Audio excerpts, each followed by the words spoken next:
بسم اللہ الرحمن الرحیم۔ السلام علیکم ساتھیو، میں ہوں محمد عارف لطیف۔ دوستو، میں لے کر حاضر ہوا ہوں UGC نیٹ JRF کے کچھ اہم سوالات و جوابات۔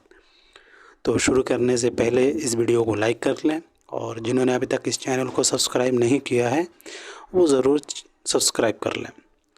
دوستو، کل میں نے جو سوالات کرائے تھے اس میں سوال نمبر 4 کا جواب میں نے غلط بتا دیا تھا، تو اس کا صحیح جواب جو ہے دوسرا ہونا چاہیے تھا، ٹھیک ہے؟ بی اور سی: سودا، مومن، ذوق، ظفر، حالی، درد، سوز، نصیر، غالب اور داغ، یہ سبھی جو ہے دبستان دہلی کے شعراء ہیں، ٹھیک ہے؟